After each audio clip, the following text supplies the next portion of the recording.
Luger versus Savage. I still don't understand why this was the main event. Macho Man hit the ring during Lex's match with Buff Bagwell at Starrcade, and Luger then said on Nitro he was coming after the Macho Man, and the two had a match the next week, a match that Luger won. On the first episode of Thunder, Luger hit Savage with a chair during a match with Chris Adams, and it was then announced that Luger would face Savage. It sold out. Randy's been having issues with his NWO teammates though, mainly Kevin Nash. Savage decked Eric Bischoff when Bischoff was looking out for his best interests, and Nash returned the favour by wiping out Randy. Hollywood Hogan meanwhile has been trying to maintain the peace, but Hollywood sided with Nash a few times, and the Macho Man and the Hulkster have been close to fighting each other. There's more going on here with Randy Savage than there is with Lex Luger, but again, this match should not have been placed last on the card. We get a lot of time wasting to start off. It reminds me of a Nitro main event. Macho heads back up the entranceway and Liz distracts Luger, allowing Randy to take advantage and get in a few shots at the guardrails.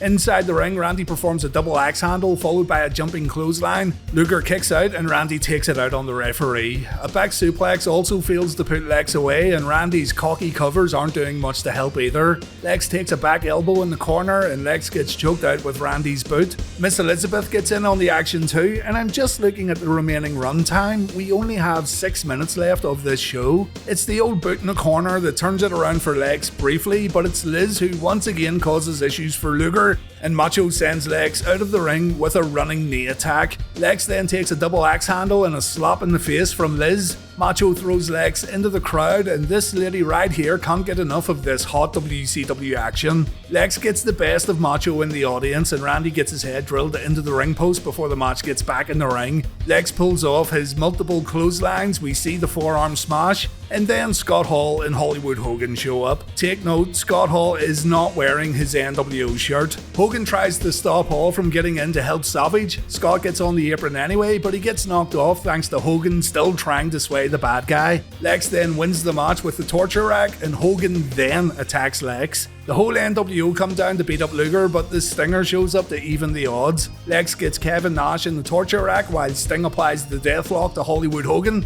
and that's how it ended. Again, this felt like a Nitro main event, and it just wasn't good. There's nothing here at all, and the crowd only popped for the rack and Sting showing up.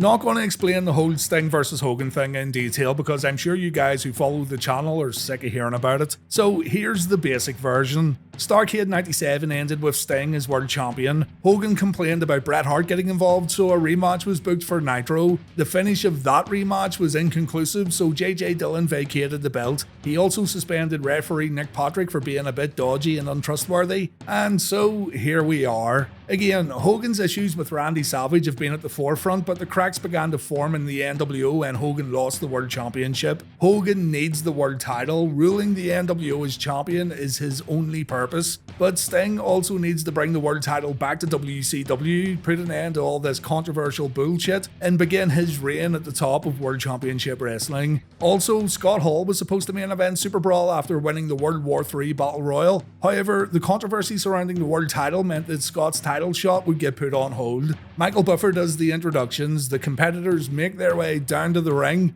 It's time for the SuperBrawl 8 main event and the biggest rematch in wrestling history, according to Tony Schiavone. Sting dashes into the ring and he gets whipped with Hogan's belt. Charles Robinson's our official, by the way, not Nick Patrick. Sting gets absolutely destroyed with Hogan's weight belt, and Hogan wants Sting to tell everyone who the man is as the icon gets choked out. I don't think he can talk right now, Hollywood. Sting takes a few right hands and Hogan's making this look easy. The Stinger gets choked out on the mat. The crowd who were pro NWO all night chant Hogan sucks. And I should mention too that this crowd is a lot better and a lot louder than the Washington DC crowd at Starrcade. Hogan chokes Sting with the Stinger's own jacket before throwing him out of the ring. We get strikes at the guardrail from Hogan. We see knife edge chops and more right hands. Sting takes an atomic drop and he gets sent mount into the ring post and guardrail, and our security guy here's having the time of his life, it seems. Back in the ring, Hogan locks hands with Sting, and again he wants Sting to tell everyone who the man is. The Stinger rises to his feet though and he begins overpowering the Hulkster, but a kick to the midsection puts Sting back down, and Hollywood ends up bringing Sting to the corner for a few knee strikes. Hollywood performs a corner clothesline, Sting takes a body slam and a few elbow drops. Hogan thinks he's got it all figured out, but the Stinger stands up. He screams at Hogan as the NWO's leader backs up in the corner, and the crowd lose their minds when Sting goes on offense. Hulk gets his head rammed into the top turnbuckle and Sting performs an atomic drop. Sting then removes Hogan's belt and it's time for some payback. Hogan gets whipped so badly that he decides the world title isn't worth it and he tries to run away. He screams "I'm sorry" as Sting wraps his belt around his neck and he brings him back to the ringside area. Hogan then gets dumped over the guardrail and the fans are going apeshit here, so a quick decision's made to get Hogan back over. It was all going so well for the Stinger, but he misses a Stinger splash and he hits hard on the steel. This match is already way better than Starrcade, and yes, I know Starrcade 97 was more prominent and more important. I'm not saying this is a 5-star classic either, but the crowd are so much more into it, and even the competitors seem way more comfortable with each other. Anyway, Sting takes a chair shot and Hogan whips Sting one more time before putting his belt back around his waist. Hogan then bites Sting in the forehead, but immediately afterwards we see a Stinger splash and Sting applies the deathlock. Hogan's too close to the ropes. He reaches out, but Charge doesn't break the hold. I mean, I'm guessing this is no DQ, seeing as every rule's already been broken, but it wasn't advertised as no DQ. Sting releases the hold anyway and he goes for another Stinger splash, and that's when the referee gets wiped out. Hogan floors Sting with a clothesline and we see Nick Patrick hitting the ring as Hogan performs his leg drop. Hogan covers Sting and the Icon kicks out at 2. Hogan looks at Patrick as if to say, "Are you fucking kidding me, bro?" before attacking Sting again. Patrick tells Hogan to ease up. Hollywood won't listen, so Patrick grabs the little hair that Hogan has and he pulls him away from the Stinger. Nick says, "You're gonna follow the rules tonight, mister," and Hogan has no choice but to go back and try to end the match. Hulk performs a back suplex, he only gets 2 again. He tries to cover Sting multiple times, but Sting digs deep and he keeps kicking out. He stands up and the two end up in a knuckle lock. Hogan gets the better of Sting here and Hogan stomps on Sting's hands. Hogan continues to get frustrated with Nick Patrick calling this thing down the middle. It goes outside again for some more guardrail action. Sting turns it around before the two get back inside the ring, but a low blow brings Sting to the mat and Patrick threatens to disqualify Hogan. Schiavone says it's been basically anything goes tonight, so it doesn't really matter. Hogan throws punches to Sting's back and Sting no-sells. Punches to the head have no effect either. The Stinger gets all fired up and here we go again. 2 Stinger splashes leave Hogan completely stunned. Sting goes for the Scorpion Death Drop, but Hulk kicks Nick Patrick while taking the move and we have no referee. Here come the troops. The NWO try to attack Sting, but Sting fights them off. And while all this was going on, Macho Man Randy Savage hits Hogan with a spray can before leaving the ring. With the ring cleared, Sting covers Hogan and the roof comes off the Cow Palace when Sting becomes the undisputed heavyweight champion. He notices someone left a spray can in the ring, so he sprays WCW on Hogan's chest. He takes the belt from JJ Dillon and yeah, again, leagues better than Starrcade. It wasn't a brilliant main event or anything, but it exceeds the low expectations I'm sure many fans had. So Sting's the world champion once again. It's going to be interesting seeing how Hulk Hogan deals with the Macho Man Randy Savage.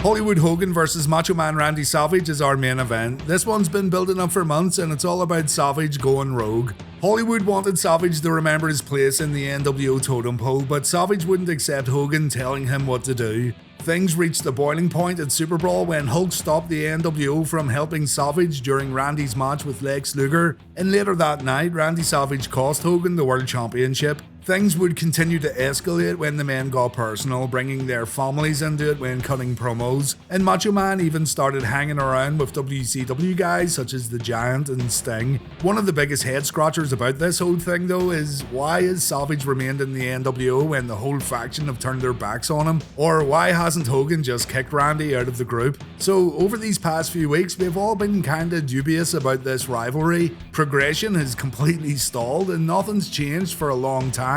But maybe tonight it all comes to an end and we can move on to something else.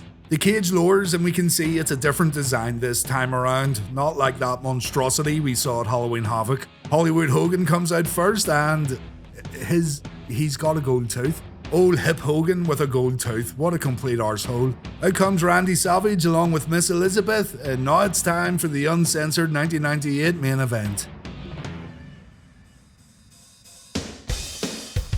Hogan goes on the attack right away as the production crew have difficulties sorting out the arena lights. The ring then gets lit up and the cage fence is going to make this a bit tricky to watch when we switch to hard camera. Hollywood chokes Randy on the top rope, the Macho Man takes the big boot as Liz watches on from the outside. Hogan then rakes Randy's back in the corner before sending him into the opposite corner for a clothesline. The Macho Man gets choked with Hogan's boot and Hulk then tries to slam Savage's face into the cage but Randy blocks it. Hogan decides to rake Savage's face instead. Hollywood performs a body slam, he tries to hit a few elbow drops but Randy moves out of the way. And now the Macho Man's gonna go on offense for a while.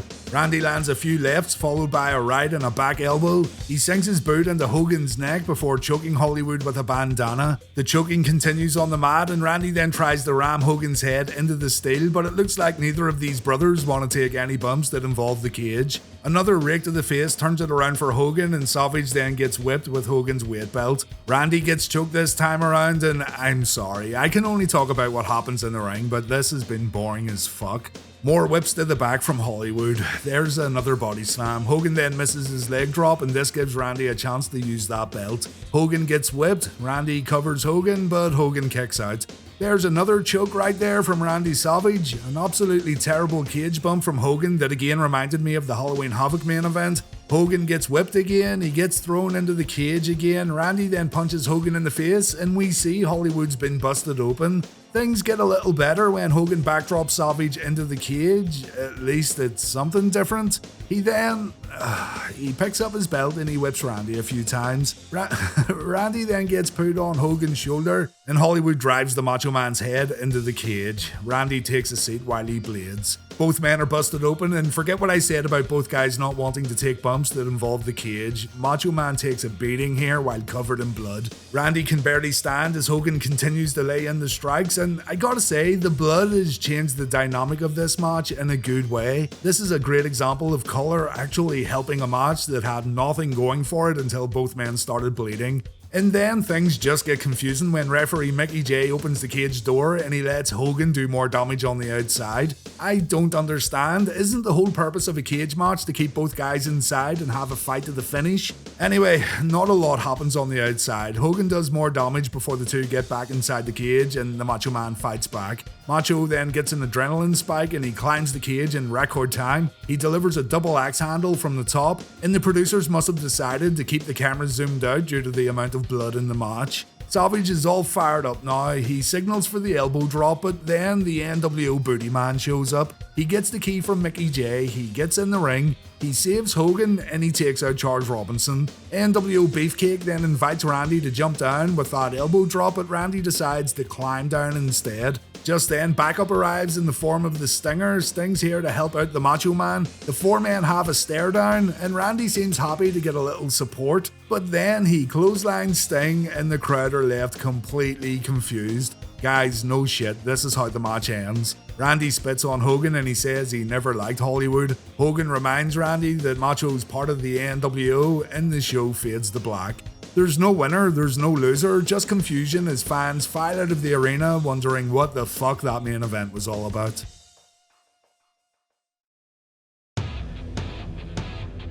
Main event time, World Champion Sting versus Macho Man Randy Savage. Savage's storyline up until this point hasn't really involved the Stinger. He's been having ongoing issues with Hulk Hogan as mentioned earlier during the Bat match. This main event got booked after Macho attacked Sting when the Icon tried to help him back in the Uncensored main event cage match, but all that is really an afterthought in terms of the overall story WCW is trying to tell here. Randy Savage made it clear that he went rogue because he wants to take over the NWO. Like Kevin Nash, the Macho Man has called Hogan's leadership into question, and Savage also let Hogan know that there's guys in the faction who aren't very happy with Hogan leading the way. If the Macho Man wins the World Championship tonight, then he might just be one step closer to overthrowing Hulk, and maybe those guys who aren't happy with Hogan will see the light and follow Macho Man's lead. Savage was attacked at the beginning of Monday Nitro 2 weeks ago, and the blame was placed on Hulk Hogan and the NWO. In storyline, he's going into this one not at 100%, and he's got a tough opponent on the other side of the ring tonight, the man called Sting.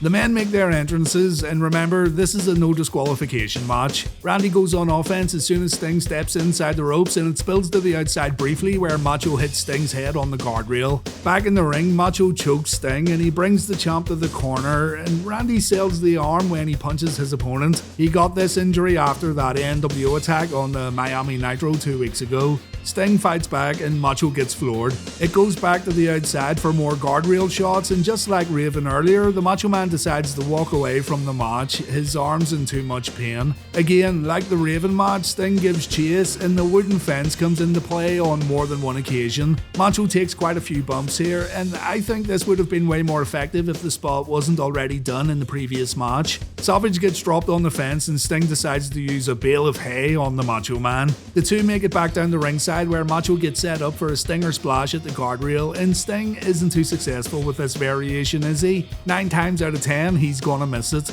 Macho brings it back to the ring and he only gets a 2 count when using the ropes for leverage. A pile driver gets countered with a backdrop, but Sting's follow-up elbow drop misses the mark. It isn't long before the match once again goes to the outside and Sting ends up suplexing the Macho Man on the floor. Sting's feeling pretty confident now. He waits for Savage to get back in the ring, but Macho comes back with a low blow. The little Stinger abuse continues when Savage drops Sting on the top rope, but still this isn't enough to end the match. Sting counters a top rope double axe handle and Sting gets Savage in position for a Stinger splash. Randy pulls Charles Robinson in for the bump. Sting stops just before impact, but then Savage hits a clothesline and the ref then takes a hit. Sting takes a pile driver and Randy thinks it's time for the elbow drop, but Sting wakes up and Macho now has a problem.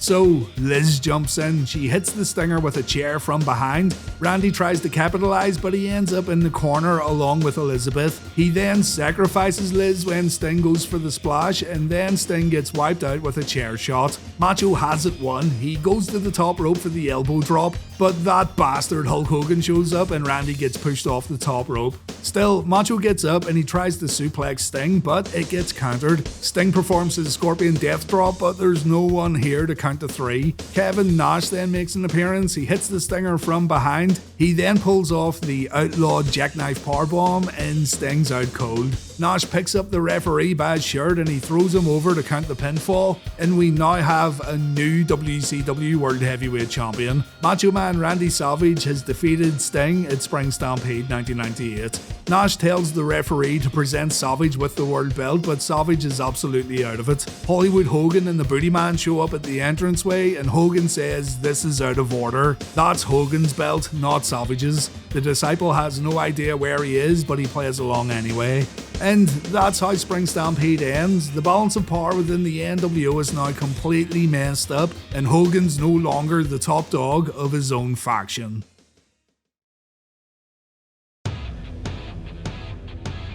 The Outsiders versus the Giant and Sting is our main event, and the build-up has been messy. The Giant joined the NWO this past week on Nitro, but the match is still going ahead, meaning a WCW guy is teaming up with an NWO black and white guy. On Thunder, Sting didn't turn down nor accept an invitation to join the New World Order, so you've got that interesting and unconventional dynamic going on over on one side of the ring. On the other side, we have the return of Scott Hall. The last time we saw Scott on WCW TV, there was a lot more harmony within the NWO, but now things have drastically changed. Kevin Nash is leading his own version of the New World Order, the Wolfpac, so Scott's decided to come back and join his friend in creating this new iteration of the group who changed WCW forever. The Wolfpac are getting the babyface treatment, but Sting is also one of WCW's biggest babyfaces right now. This leaves the Giant as the one and only true bad guy in all this, even though he only turned heel a week ago. So,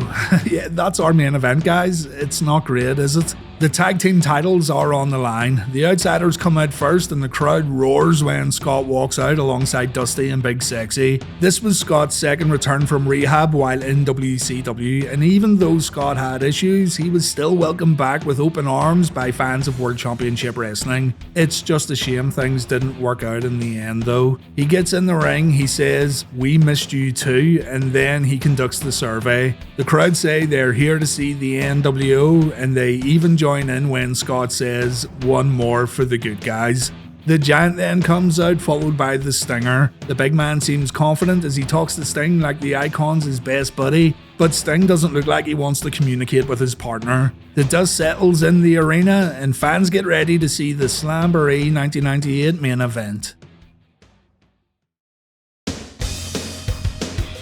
We start with the bad guy and the Stinger. Scott marks his return by throwing a toothpick in the Icon's face while Sting tells Scott to suck it. Hall softens up the shoulder after performing a wrist lock and Sting gets out of a hammerlock with a back elbow. The two counter each other's hip toss attempts and Scott pulls off a chokeslam, and Hall decides to mock the Giant after performing the move. Sting takes advantage and he plants Scott's face on the mat. Hall takes an inverted atomic drop next that he sells wonderfully, and things aren't looking too good when Hall takes two Stinger splashes, one to the back and one to the chest. A deathlock attempt gets stopped when Nash gets in the ring. Sting's doing just fine taking on both Outsiders, but the Giant comes in to headbutt Nash, and this leads to the Wolfpac having a team meeting on the outside. Scott gets back in the ring and we get a lot of time wasting here. Sting ends up tagging in the Giant. We get more time wasting as Scott tries to intimidate the big man, and then Scott decides to tag in Kevin Nash, and again we get more time wasting. You can't really complain about it because the crowd are cheering along and they're clapping their hands, but it's something that happens frequently in WCW main events.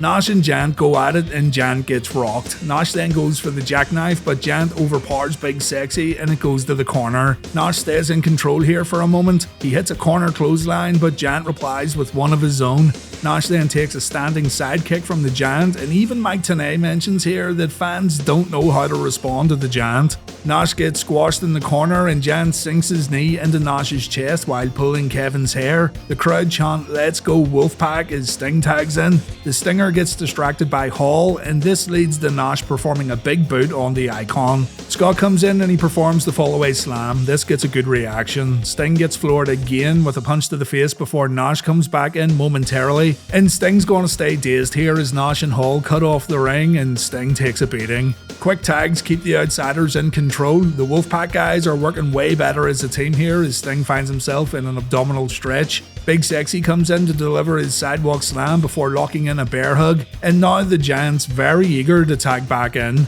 Sting fights out, he takes out Hall before trying to jump over Nash to make the tag. The Giant finally comes back in and he wrecks Nash in the corner. Now the Outsiders have completely lost their advantage. Nash gets body slammed, he then takes a leg drop from the Giant. The big man then decides to climb upstairs and the crowd get on their feet to see what's going to happen. The Giant misses a splash though. Both men are down. Dusty Rhodes leaves a tag team belt in the ring, and just as Nash gets to his feet, the American Dream distracts the referee. Nash goes for the jackknife, and in a move that sucks the life out of fans in attendance, Scott Hall hits Kevin Nash with that tag team belt. Hall just betrayed his best friend. Giant pins Kevin Nash, the commentators are in shock, Sting's in shock, and the fans are totally confused by Hall's actions. Hall and Dusty Rhodes embrace the Giant. Giant and Hall tell Sting to get in the ring and celebrate his big title win, but Sting's in absolutely no mood. He can't believe what's going on. The show ends and fans now assume that Scott Hall and Dusty Rhodes have joined NWO Hollywood, and you can sense a whole lot of genuine disappointment in the arena as the show fades to black. The final match of the 1998 Great American Bash features Sting taking on the Giant. The Giant joined NWO Hollywood when he was booked to tag up with Sting to take on the Outsiders at Slamboree. Giant and Sting won the tag team titles when Scott Hall turned on Kevin Nash, and things got even more complicated when Sting decided to join NWO Wolfpac while still holding the tag belts with the big man. JJ Dillon decided to book this match tonight, and the winner gets to control the tag team titles. Sting can pick a new tag team partner and champion if he wins the match, as can the Giant. So the stakes are high enough in this main event match, although it does feel a little odd to end the show with this bout. Jan comes to the ring smoking a cigarette, and this isn't as random as what the internet makes it out to be. Sting said on Nitro that Jan needed to get in shape and quit smoking, so Jan was just defying the Stinger right here. Out comes the red and black Sting to a great reaction. Jan starts it off by blowing smoke in Sting's face, so Sting whacks the big man and Jan backs up. The Giant then dashes in at Sting, but the Icon moves out of the way and Jan takes a few kicks while stuck on the top ropes. We then see a great Stinger splash while Jan's still stuck, but a second attempt results in Sting taking a big boot. Sting then gets stumped out of the ring. He takes a big chop when he gets back in. The Stinger builds up a little momentum when running the ropes, but his crossbody has absolutely no effect at all. The Giant drops a big elbow, and check this out, military press snake eyes from the Giant. Sting got a lot of air on that one. The Giant stands on Sting's neck before locking in a bear hug. Sting almost fades out, but he breaks the hold by biting the Giant's forehead. That'll work. A low dropkick floors the big man. The Stinger delivers 2 Stinger splashes, and the crowd goes crazy when Sting body slams the Giant. It's not enough to end the match though. Giant breaks a deathlock attempt. Sting then delivers a death drop, but again the Giant kicks out. Giant then goes for the chokeslam, but he's unable to get Sting up. Not sure what happened here, but the commentators think his knee gave out. So Sting hits another Scorpion death drop, and again the Giant kicks out. So it's going to have to be something special that ends this match. Sting gets the feet up when Giant runs at him in the corner. Sting then sets up a death drop from the top rope, and Sting's able to win the match after the 3rd Scorpion death drop. Sting now owns both tag team titles, and it sounds like Sting's going to choose his partner tomorrow night on Nitro. This match was definitely cut short due to other matches going too long, but I still thought it was alright. Now that I think about it, it was actually a good call putting this on after the tag team match, but it's just a shame it wasn't a bit longer.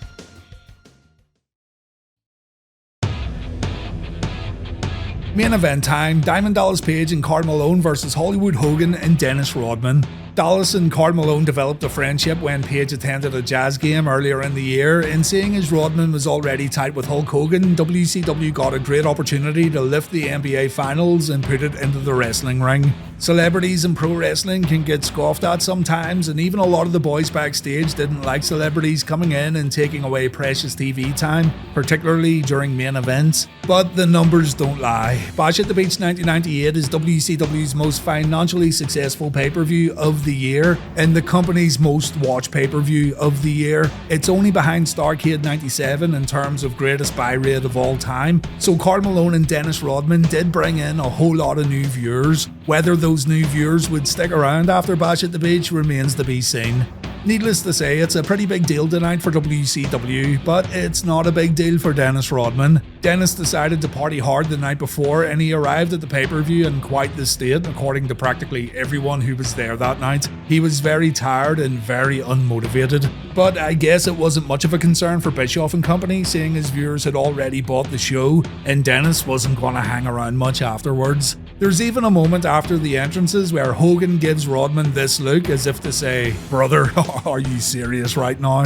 The competitors get in the ring. There's some discussion in regards to who's going to start the match off, and it looks like we're going to see Karl Malone and Dennis Rodman in the ring at the opening bell. We get a lot of time wasting as Malone tries to lock up with Rodman and Rodman keeps running away. A test of strength doesn't happen either as the crowd anxiously awaits some physicality between these two. Rodman applies a side headlock, but he gets out of the ring when Malone throws him into the ropes and Hollywood Hogan has to go out to give his boy a little encouragement. Dennis decides these people are going to have to wait it out and he tags in Hollywood. The two flex a little before circling the ring and they stall even more when going for another test of strength. Malone's able to apply a standing shoulder lock and Hogan ends up taking a body slam that gets the crowd all fired up. This leads to DDP getting tagged in and Rodzilla has to get in there to earn that paycheck, brother. DDP shoves Dennis and Hogan complains that Page pulled Rodman's bandana. I mean, if it's that much of a problem, then take it off. DDP then shoves Rodman again and Dennis falls to the mat with no grace whatsoever, and again the NWO guys say that DDP isn't fighting fair. Charles Robinson thinks otherwise. Dallas and Rodman then spit on each other before locking up and Rodman performs an arm drag. This got a way bigger pop at last year's Bash at the Beach, but still, old Rodzilla could pull these off quite well.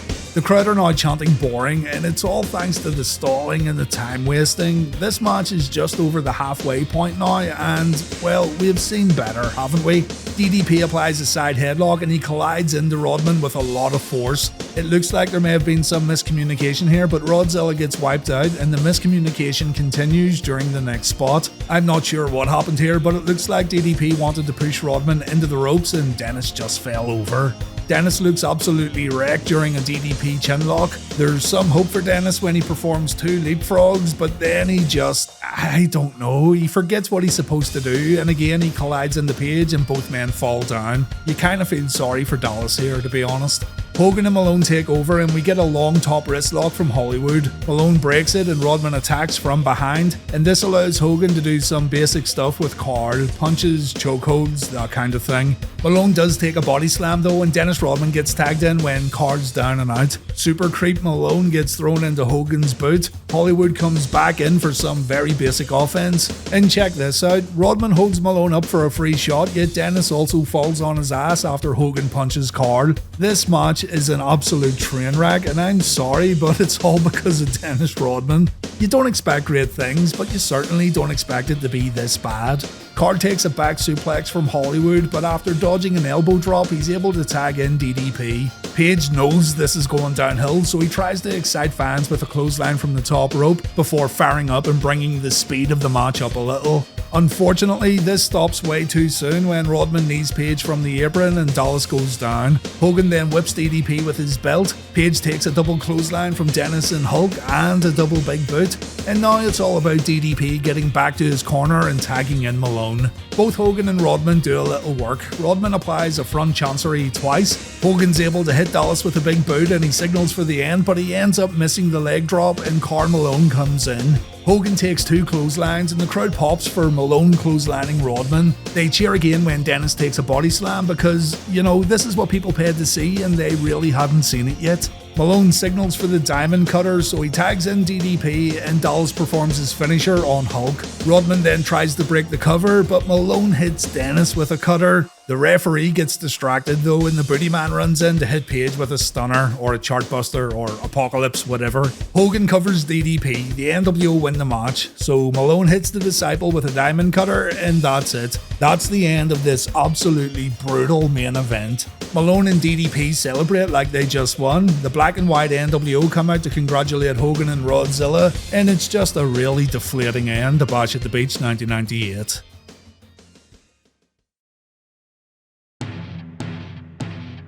Clearly, the success of Bash at the Beach in terms of buy rate got Eric Bischoff thinking about bringing in more celebrities for WCW pay-per-views. So the main event of Road Wild 98 features Jay Leno teaming up with Diamond Dallas Page to battle Hollywood Hogan and Eazy-E. Eric made fun of Jay by hosting his own NWO Later show during Nitro broadcasts. The crowd absolutely hated these segments, by the way. And over on The Tonight Show, in retaliation, Leno made fun of Hulk Hogan. Bischoff and Hogan took over Leno's show and DDP came to save the day, and Leno agreed to appear at Road Wild to compete in a WCW pay-per-view main event. That's all we've got here, folks. That's it. Whereas Karl Malone was passable in the ring and Rodman could be passable too if he wasn't hungover, Leno wasn't much of an athlete, let's just put it that way. So we've got DDP and Hogan doing most of the wrestling here, and the other guys are going to come in and stumble around the ring for a bit. After the entrances, Leno throws some water on Hogan and Bischoff, and from here it's a lot, and I mean a lot of time wasting. You know the drill by now, and you know exactly what I'm talking about. Kevin Eubanks, leader of the Tonight Show band, stands on the outside as DDP and Hogan start the match off. Hogan shoves DDP around and he throws his bandana as the crowd chant for Dallas. DDP drives his shoulder into Hogan following a wrist lock. Hogan slaps Dallas across the face and DDP smacks Hollywood right back. Even Jay Leno gets a smack in before DDP hits a swinging neckbreaker. Eubanks throws Hogan into the ring post and DDP tries to end it early with a schoolboy pin, but Hollywood kicks out. DDP ends up in the wrong corner and Hollywood thinks Eazy-E can handle it from here, so Bischoff gets tagged in and Leno wants a piece of the NWO. He's gonna have to wait though. Eric lays in a few kicks, but he ends up running into a big boot. Leno then tags in, but Eric runs away and he tags in Hulk. Leno backs off for a minute, DDP gives him some encouragement, but there's no physicality here. Instead, Leno ducks Hogan a few times and he makes fun of Hogan's bald head. Page tags in, Hogan goes on offense thanks to some dirty tactics. Bischoff tags in when DDP's been weakened, and Eazy-E thinks he's got it all figured out as he lays the strikes into DDP. Page comes back with a few strikes of his own, but Hollywood takes Dallas out with those brass knucks that don't look like brass knucks, but we'll call them brass knucks anyway. Page gets covered and he kicks out, but this just means he's going to have to take more punishment in the NWO corner. Hogan spits on Leno while someone shouts Hogan sucks in the audience. Hogan replies, so does your mother. Fantastic. Page takes a big boot, but too much showboating from Hogan leads to Hollywood taking a clothesline. Bischoff and Leno tag in. Here we go. Bischoff rakes Leno's eyes and Jay replies with a low blow. We then see some fucking crazy bad punches from Jay Leno before he hits Eric's head on the turnbuckles. And with mercy, we get to the finish. Bischoff holds on to Leno so Hogan can get in a free shot, but Hulk ends up hitting Eric. DDP clotheslines Hulk out of the ring. Then Eubanks gets in the ring to hit Bischoff with a diamond cutter. Leno covers Eric. Eric's shoulder is clearly off the mat, but the ref counts anyway, and the babyfaces win the match. The NWO launch an attack after the bell. The crowd start chanting for Goldberg, so the world champ hits the ring and he takes Hogan and Bischoff out with a spear.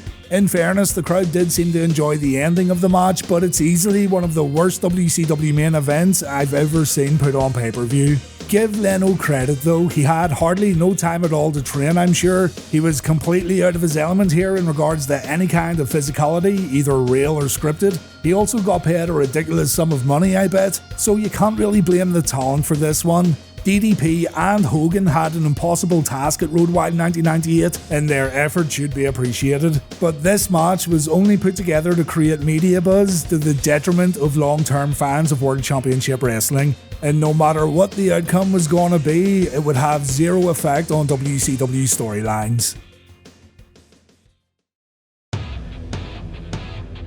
We made it to the end. It's time for War Games. I've already talked about how this one differs from previous War Games matches and how the traditional rules have been tossed out the window. Let's just see what happens. Representing Team WCW, we have DDP, The Warrior, and Roddy Piper. Team Hollywood consists of Hollywood Hogan, Stevie Ray, and Bret Hart, although Bret's allegiance has come into question on Nitro. Finally, on Team Wolfpac, it's Kevin Nash, Lex Luger, and Sting. It was already announced that Bret Hart and DDP are going to start this match off. And do remember that pinfalls can happen at any time, there's no match beyond, and whoever gets the pinfall or submission victory gets a world title shot. The Hitman begins by focusing on DDP's arm and shoulder, and DDP applies a side headlock. When Page tries to pin Bret early, His Excellency gets up to smack Page across the face, and Page slaps Bret right back. DDP then fires up on Bret and he counters a hip toss with a belly-to-belly suplex. Bret's then forced to dodge a diamond cutter attempt, but he's able to drop Page on the top turnbuckle. Seriously, it's weird seeing Bret Hart in a War Games match, and this is a match type that really doesn't suit him. Page gets choked in the corner and Bret stands on DDP's neck. There's 2 minutes until someone else gets in the ring as Page comes back with a few corner strikes, but Bret's able to quickly turn it around and Dallas takes a backbreaker. Why there isn't more urgency to score a pinfall early on is beyond me, and you'd think these two would scramble to win the match as soon as possible as Dallas drops Hart with an arm breaker. Bret does perform an inside cradle, but in 30 seconds a new competitor is going to enter War Games. Page is able to drop Bret with a clothesline, and the next entrant is Stevie Ray. Stevie goes after DDP right away. It's now 2 minutes in between entrants, so from this point on it just gets ridiculously fast. DDP stops an NWO attack with a double clothesline. The commentators wonder why Stevie Ray doesn't pin DDP when he has a chance to, and the crowd pops when Sting enters War Games next and he goes right after Stevie Ray. The Stinger's all fired up tonight. He performs a dive from one ring to another and he almost didn't make it too. It's a close one.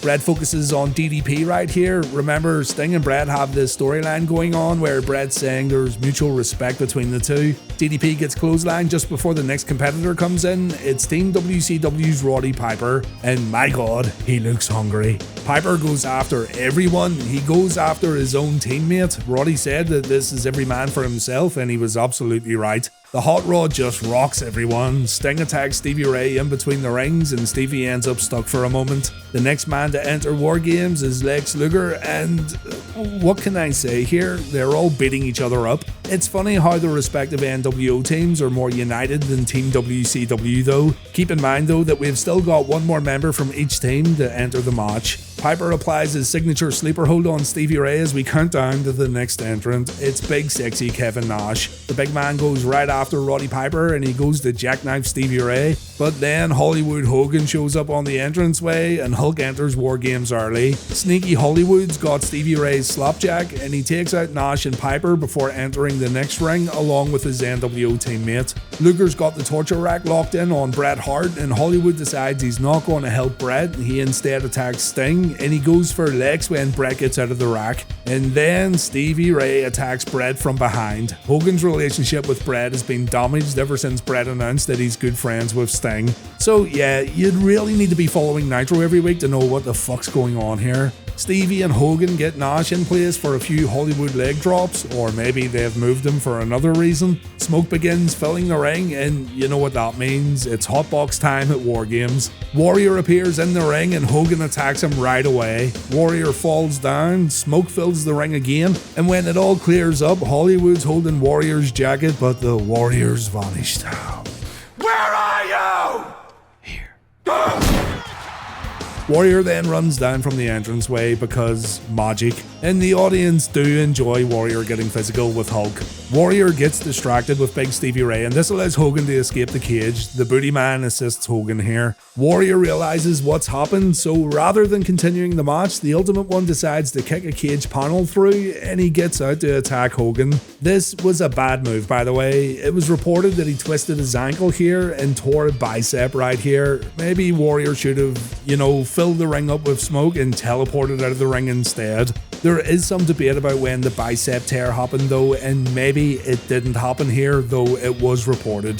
The end of the match gets botched too. Stevie's meant to hit Bret with his slapjack. He completely misses, but Bret takes the bump anyway. Paige hits the diamond cutter on Stevie Ray, and DDP wins the War Games match. So right now, it's DDP versus Goldberg at Halloween Havoc. I go into these rewatches with an open mind. I do try my best to find the good in what we all thought was bad, but I can't really say much about this. It really is as bad as what everyone says, and while it's great that DDP got rewarded for his hard work in WCW, the match itself was absolutely abysmal.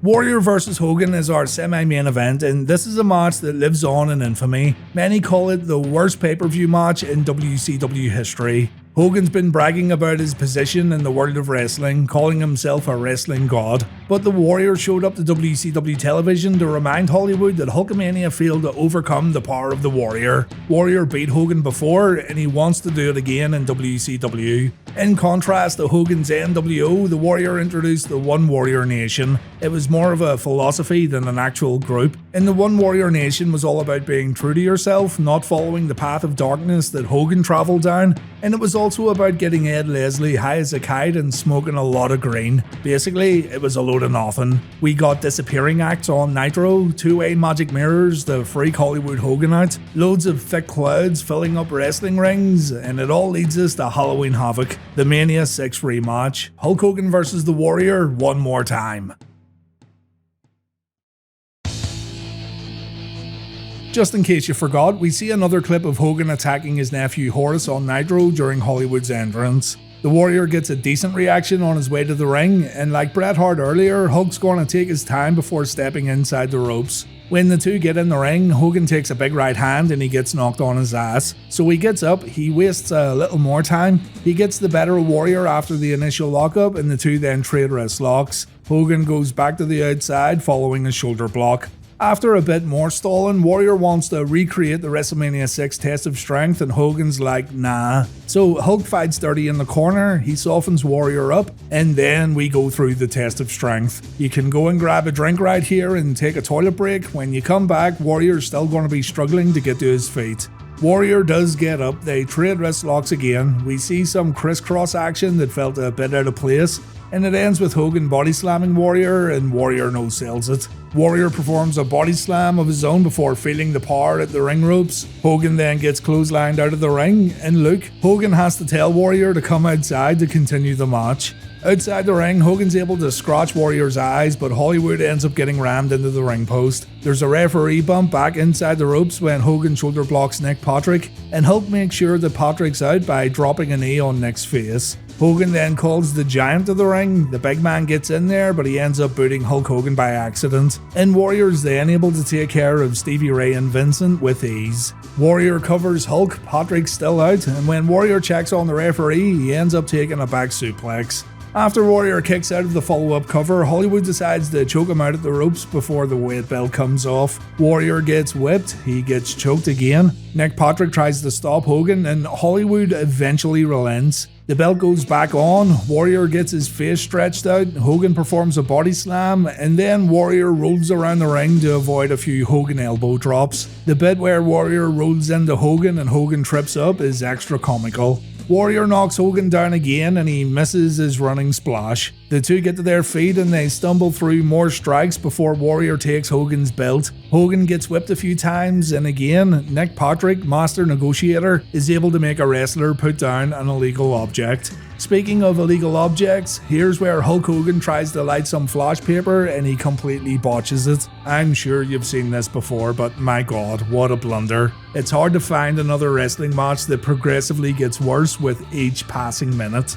Warrior performs 2 double axe handles before taking a low blow. Hogan then performs a leg drop, but he doesn't pin Warrior for some reason. Instead, he looks out to the entranceway and he sees his nephew Horace. Didn't see that one coming, folks. Warrior begins feeling the power in the ring. He's getting all fired up after a few clotheslines, but no one cares. Hogan goes down, Bischoff distracts Nick Patrick, and Horace ends up hitting Warrior with a steel chair. Hogan pins Warrior, and revenge for WrestleMania 6 has been achieved. Hogan said Horace just passed the test. Horace is NWO for life. And Horace Hogan pours lighter fluid over Warrior before Doug Dillinger runs in to get some order. Brutal. It's fucking brutal. A match that manages to fall below the worst expectations possible, and a match that deserves all the criticism it gets. Hogan actually blamed himself for this one. Hogan took the blame for stinking up the MGM Grand Garden at Halloween Havoc, and Warrior famously said that somehow he had the best match of his career against Hulk Hogan, while also having the worst match of his career against Hulk Hogan.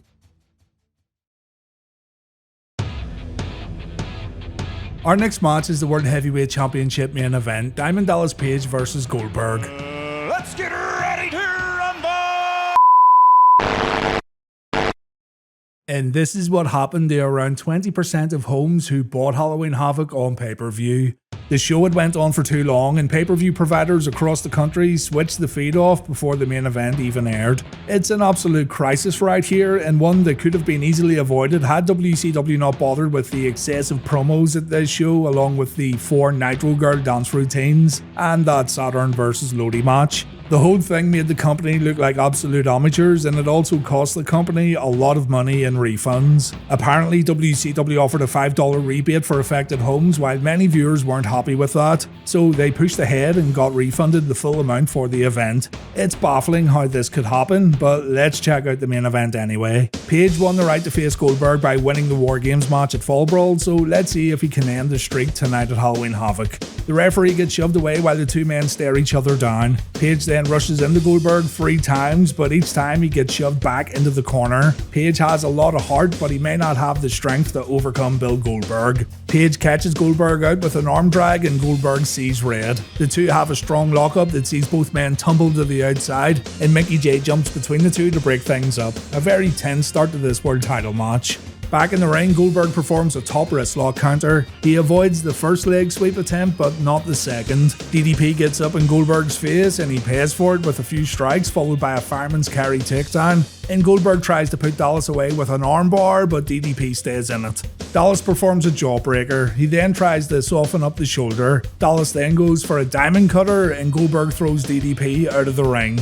DDP realizes he's in for a fight tonight as he walks around the ring. He gets back inside and he's able to counter Goldberg's wrist lock by hitting the mat and moving into a hammerlock. But again, Goldberg sends Dallas out of the ring. This time, Page manages to snap Goldberg's neck over the top rope. He then performs a neck breaker and Goldberg goes down again following a Russian leg sweep. Dallas is working his ass off already and it's so apparent. He takes a quick break with a front face lock on the mat and Goldberg replies with his signature neck breaker followed by a headlock suplex.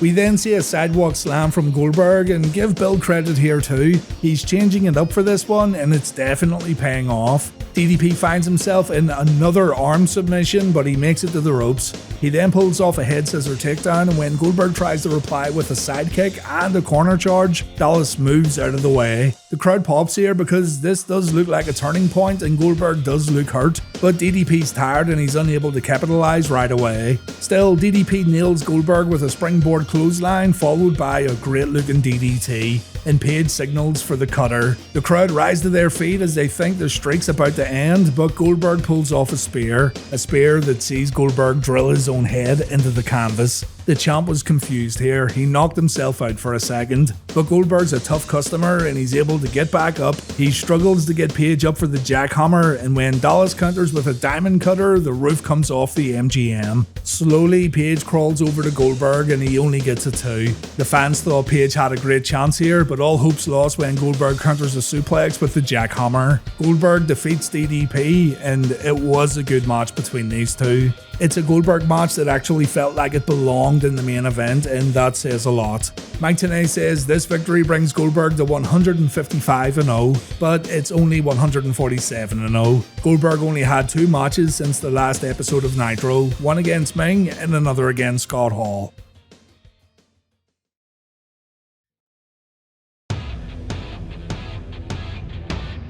Bret Hart's been on a mission recently to put everyone on the injured list. He's been destroying guys on Nitro and living up to his Hitman nickname. One of those guys he injured was Diamond Dallas Page. The injury happened after DDP beat Bret for the US title, and tonight the Hitman wants to win it back. I know it goes against the grain and it goes against absolutely everything you've heard about Bret in WCW, but I've enjoyed his work over these past few months, and this violent version of the Hitman has been a lot of fun to watch. He's taken out guys like Benoit, Lex, Nash, DDP, Conan and Sting, but now he has to face one of those men in the middle of the ring on pay-per-view.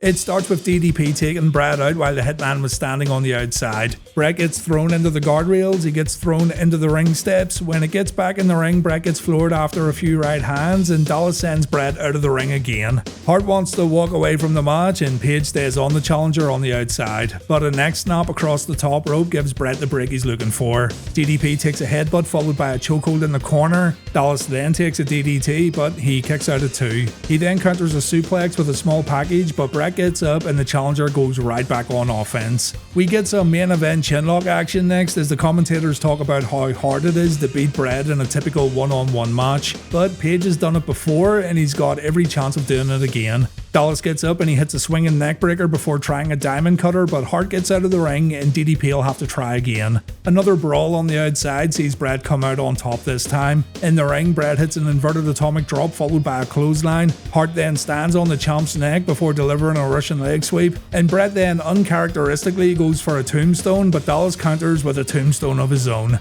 Bret ducks a clothesline and he's able to stun the champ before hitting a backbreaker and a leg drop, but Dallas replies with a discus clothesline followed by the pancake. It can't be ignored, by the way, the crowd's been pretty silent for this one.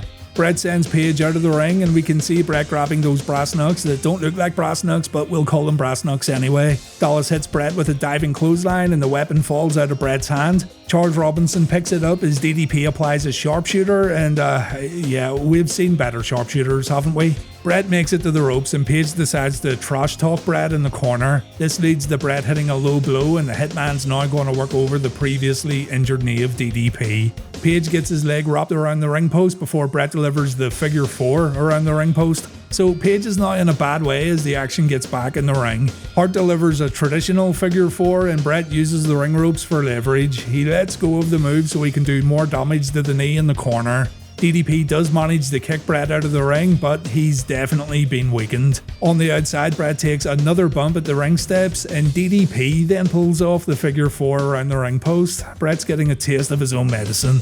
Dallas then decides to bring a chair into the ring. He wants to get some real payback, but Charles Robinson tries to stop DDP, and that totally backfires. Robinson gets wiped out, Bret gets his brass knucks back, Slick Johnson then comes out to officiate the match, but Page takes care of him in no time at all. Bret levels Page with those brass knucks, Bret then applies the sharpshooter, and the referee calls for the bell. Mike Tenay says DDP didn't give up, and Schiavone isn't even sure if this guy's a real referee. Bret gets handed the US Championship, but Mickey J says no, this won't stand at all. In the middle of the argument, DDP wakes up and he hits Bret with a diamond cutter, and that's how the match ends. DDP wins via pinfall, and DDP retains the US Championship.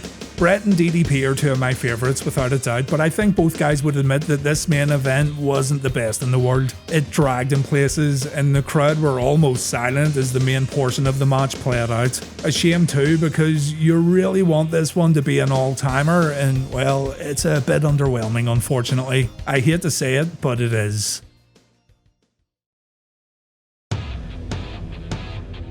Kevin Nash won the World War III Battle Royal, and so he's got himself a match against the undefeated Bill Goldberg tonight at Starrcade. The commentators say the streak's at 173 wins and 0, but if you watched the past episode of Reliving the War, you'd know this number was incorrect. But anyway, the feuds move forward with Bam Bam Bigelow getting added to the mix. Bam Bam's been showing up over the past 2 months or so, while Big Nash has been saying the world champ's losing his focus. Apart from that, there really isn't much else here in terms of overall storyline. Bam Bam Bigelow's involvement has been moving things along, and it's strange that WCW decided to bring Bigelow in as the focal point of this rivalry, rather than have all eyes on Nash and Goldberg.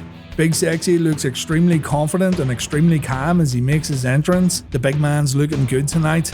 Goldberg gets his usual security entrance, and he even stops this time to sign a kid's shirt. Why is that kid walking around backstage, and where's his parents? Goldberg then marches down to the ring, and he too looks ready to go. The entrance is brilliant, but the pyro completely smokes the arena out, and you'd think Warrior and Booty Man were in the back having a good time. But here we go, the undefeated Goldberg against the Wolfpac's Kevin Nash. It's time for the Starrcade main event.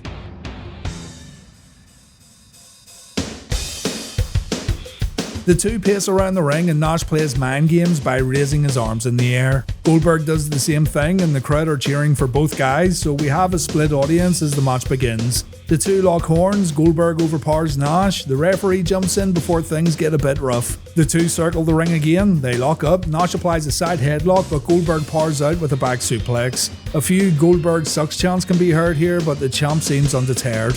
After a brief timeout, Nash gets back in the ring, and the crowd are making a lot of noise here. The challenger puts the champ on the mat following a few blows before it goes to the corner where Kevin lays in the knee strikes. Big Sexy lines up a back elbow before choking Goldberg with his big boot, but the champ powers out of the corner and he takes Nash down for a few punches. Goldberg then applies a chokehold, and Nash counters with a cross arm breaker. That's something you don't see too often from Big Sexy. The champ breaks free and he applies a leg lock, but Kevin makes it to the ropes, and now it's Goldberg's turn for some corner offense. A big right hand in the middle of the ring puts Kevin on his ass, and Goldberg's feeling pretty confident now. Though that confidence gets shook a little when Nash throws the champ into the middle turnbuckle, and he follows this up with a foot choke. Nash picks Goldberg up, he throws him into the ropes, and there it is, the spear. This one should be all over. Goldberg signals for the jackhammer, but a dick punch puts Goldberg down, and Nash now has a chance to win this thing.